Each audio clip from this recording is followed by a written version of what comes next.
Hi guys, so this is my gingerbread house. What do you think? And now it's time for the best bit, the decorating, my favorite bit.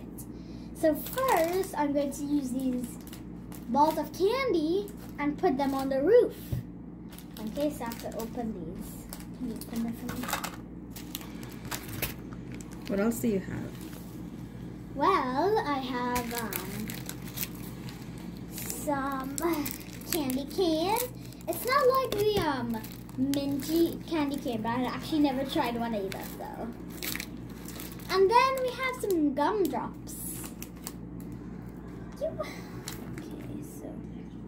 Okay guys, so let me tell you where I'm gonna put these. So you just tell me and I'll put the frosting, you put the ball. Okay, so just put the icing all over here, all over the line.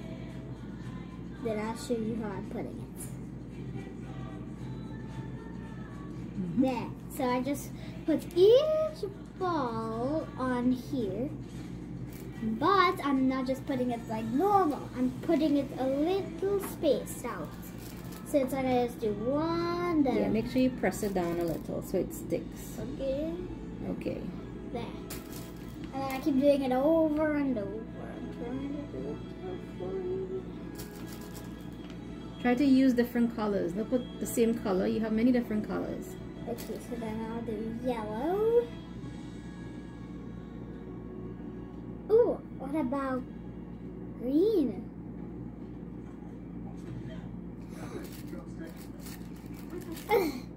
How about red? That looks so pretty. How about a green again? How about a blue? Whoa, an orange, then a blue. An orange, then a yellow, then a blue, then a green, and the last and final one is a red. So what do you think? What are we doing next? Well, how about we do the small ones first? So the gumdrop.